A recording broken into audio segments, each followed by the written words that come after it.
ॐ भूर्भुवः स्वः।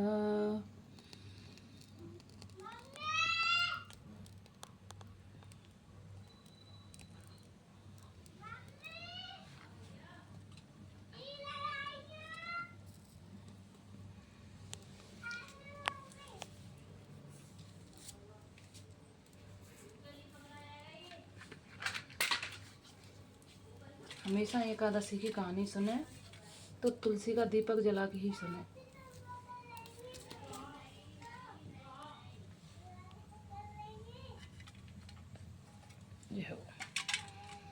ये हो तुलसी हमारा।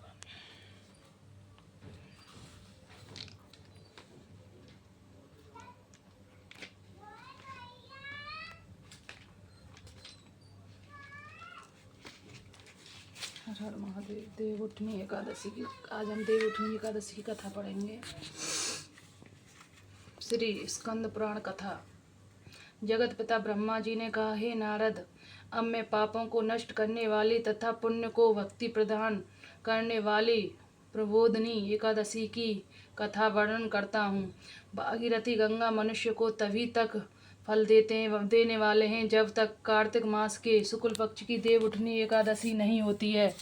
नारद जी ने पूछा, हे जगत पिता, एक बार भोजन करने तथा रात्रि में भोजन करने और पूरे दिन उपवास करने से क्या क्या फल प्राप्त होता है? उसने कहा, विधि विदित समझाएं। ब्रह्मा जी ने कहा, हे नारद, एक संध्या को भोजन करने से एक जन्म के तथा रात्रि में भोजन करने से 2 जन्म के, पूरे दिन उपवास करने से 7 जन्म के समस्त पापों का नाश हो जाता है। जिस वस्तु का त्रिलोक्य में मिलना दुर्लभ होता है वह वस्तु देवउठनी एकादशी के व्रत से मिल जाती है। देवउठनी एकादशी के प्रभाव से सुमेरु पर्वत समान पाप भी तृप्त क्षीण हो जाते हैं। हे नारद जी, और जो विधि रहित सुकर्म करता है उसे कुछ भी सुकर्म का फल नहीं मिलता है। जो ब्राह्मण पराई स्त्री, सुहागिन अथवा ब्रह्माणी से भोग करता है वह वंश सहित नष्ट हो जाता है। पर निंदक अहंकारी, बुरे आचरण वाला, शूद्री से विषय करने वाला, अति नीच कर्मी घोर नरक में जाता है। जो कोई विधि सहित श्रद्धा पूर्वक थोड़ा भी पुण्य करते हैं वह पुण्य उनका पर्वत के समान अटल हो जाता है। जो मनुष्य देवउठनी एकादशी के व्रत में रात को जागरण करते हैं उनकी बीती हुई तथा आगे आने वाली 10 नरक लोक के कष्ट भोग नहीं 10,000 पीढ़ियां विष्णु लोक में निवास करती हैं और नरक लोक के कष्ट भोगने से पितृगण स्वर्ग लोक में जाकर सुख भोगते हैं। ब्रह्म हत्या आदि महान पाप भी इस प्रमोदनी एकादशी के प्रभाव से नष्ट हो जाते हैं। रात्रि जागरण का फल अवश्य अश्वमेव यज्ञों आदि के फलों से भी अधिक होता है। समस्त तीर्थों में जाने तथा भूमि स्वर्ण गोदान फलदान इस प्रमोदनी देवउठनी एकादशी के रात्रि जागरण के फल से बराबर होते हैं। प्रसन्नता के लिए इस कार्तिक मास की एकादशी व्रत अवश्य करना चाहिए।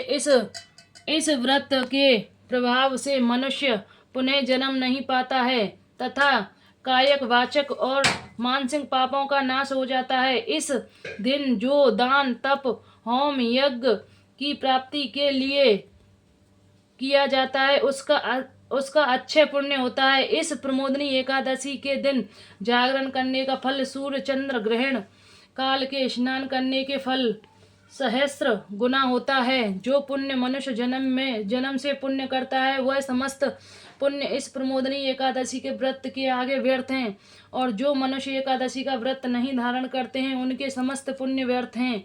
अतः हे नारद, तुम्हें भी विधि अनुसार विष्णु की पूजा करनी चाहिए।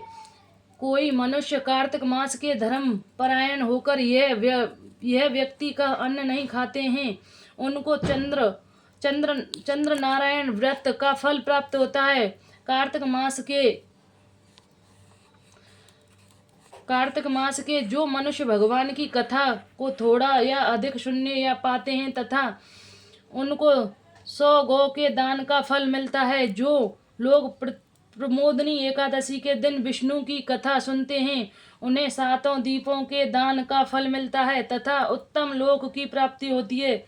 इतनी सुनकर नारद जी ने कहा, हे जगत पिता, अब आप एकादशी के व्रत का विधान कहिए। ब्रह्मा जी ने कहा, हे नारद जी, इस एकादशी के दिन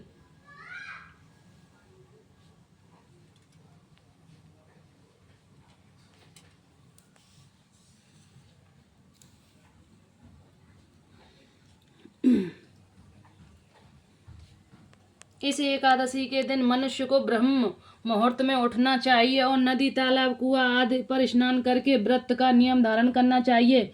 व्रत नियम धारण करते समय कहना चाहिए, हे भगवान, आज मैं निराहार रहकर दूसरे दिन अन्न का भोजन करूंगा। हे जगदीश्वर, आप मेरी रक्षा कीजिए। इस प्रकार भगवान की विनय करने के पश्चात ही पूजा करके व्रत का प्रारंभ करें। रात्रि को जागरण करना चाहिए और भजन कीर्तन गीत गाकर कथा बाजे नृत्य आदि से संपूर्ण रात्रि व्यतीत करनी चाहिए। इस एकादशी के दिन कंजूसी को त्याग कर पुण्य, फल, धूप इत्यादि भगवान विष्णु की पूजा करनी चाहिए और शंख के जल से भगवान को अर्घ्य देना चाहिए। जो कोई मनुष्य भगवान की पूजा अगस्त पुष्प से करते हैं उनके सम्मुख इंद्रदेव भी हाथ जोड़कर उपस्थित हो खड़े होते हैं।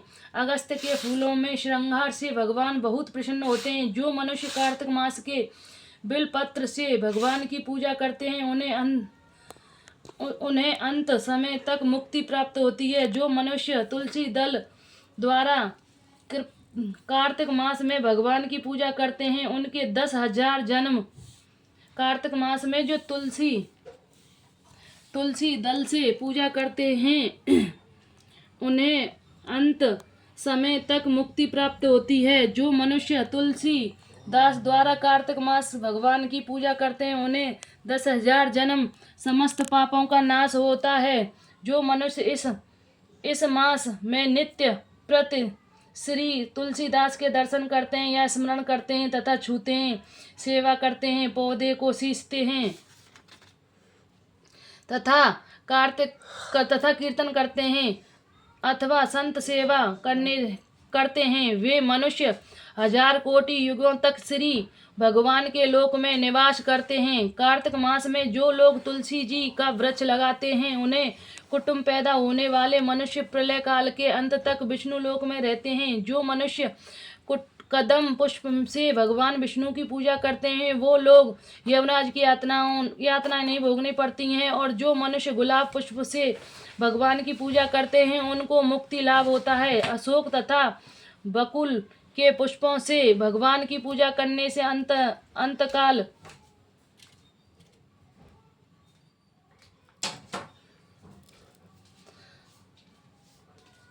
बहुत प्रसन्न होते हैं। मनुष्य कार्तिक मास के भगवान प्रसन्न होते हैं। जो मनुष्य कार्तिक मास में भगवान विष्णु का पूजा दुर्वा दल से करते हैं वो पुरुष पूजा के फल से भी 100 गुना फल अधिक प्राप्त करते हैं। समी पत्र से भगवान की पूजा करने वाले मनुष्य सरलता से यमराज के भयानक मार्ग को पार कर जाते हैं और आवागमन से छूट जाते हैं। जो भगवान की पूजा चम्मक पुष्पों से करते हैं या स्वर्ण केतुकी के पुष्प भगवान पर चढ़ाते हैं उन मनुष्यों को करोड़ों जन्मों से पाप नष्ट हो जाते हैं।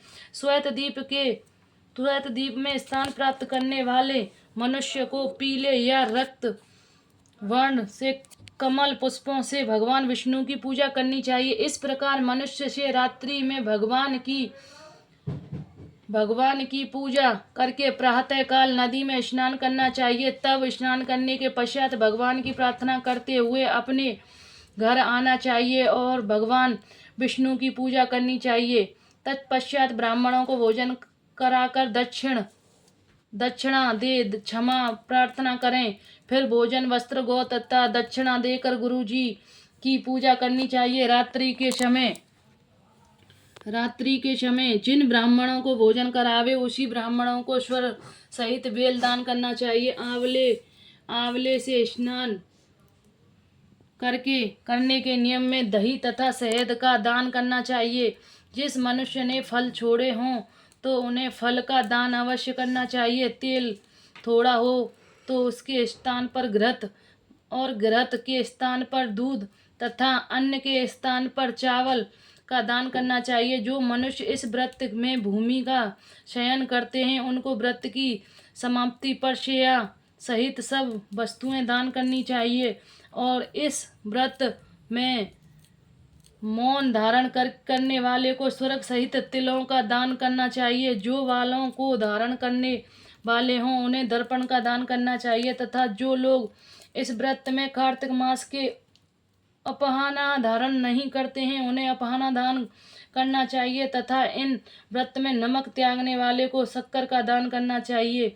जो मनुष्य देव मंदिर में नित्य प्रतिनित्य दीपक जलाते हैं उनको ताम्र या स्वर्ण के दीपक में घृत में बाती डालकर दान करना चाहिए। जिस मनुष्य ने चतुर्मास व्रत में जिस वस्तु को त्याग दिया हो उसे फिर से उस वस्तु का सेवन करना चाहिए। जो मनुष्य देवउठनी एकादशी के दिन विधि पूर्वक श्रद्धा और भक्ति के साथ व्रत करते हैं अत्यंत सुख मिलता है और अंत में लोग स्वर्ग को प्राप्त करते हैं। जिन मनुष्यों का व्रत बीच में ही खंडित हो जाता है वह मनुष्य नरक भोगते हैं।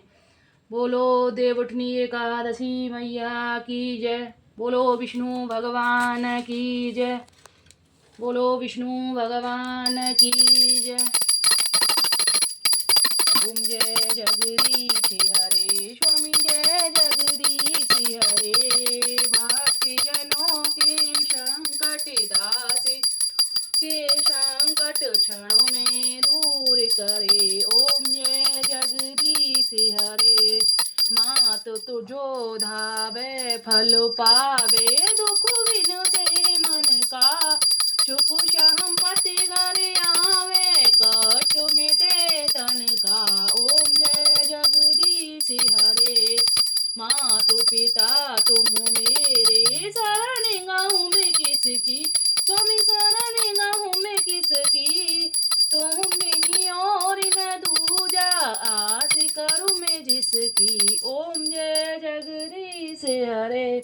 तुम पूरण परमा तुम अंतरयामी पार ब्रह्म परमेश्वर पार ब्रह्म परमे तुम सबके स्वामी। ओम जय जगदीश हरे।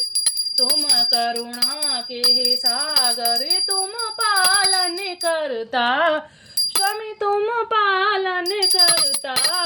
मेरी मूरत कल कामी में सेवक तुम स्वामी कृपा देवा। ओम जय जगदीश हरे। तुम करुणा के सागर तुम पालन करता स्वामी तुम पालन करता।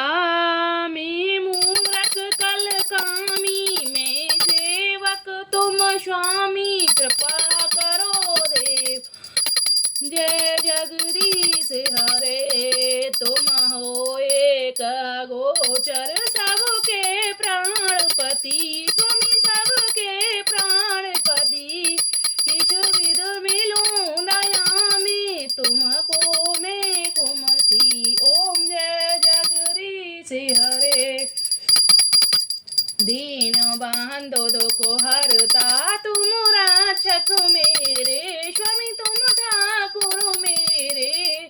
अपने हाथ उठाओ करुणा आस्ते बढ़ाओ द्वार पड़ी तेरे। ओम जय जगदीश हरे। विषय विकार मिटाओ पापी हरो देवा स्वामी पापी हरो देवा। श्रद्धा प्रेम बढ़ाओ श्रद्धा भक्ति ओ संतन की सेवा। ओम जय जगदीश हरे। तन मन धन सुख संपत सब कुछ है तेरा स्वामी सब कुछ है तेरा। तेरा तुझको अर्पित क्या लगे मेरा। ओम जय जगदीश बोलो सत्यनारायण भगवान की जय। बोलो बाके बिहारी लाल की जय। बोलो राधा रानी की जय। श्रीमन राधे राधे राधे राधे राधे राधे श्रीमन नारायण नारायण हरि हरि श्रीमन नारायण नारायण हरि हरि। बोल साचे दरबार की जय। राधे राधे राधे राधे। जय हो सत्यनारायण भगवान, जय हो दीनानाथ, जय हो जय हो।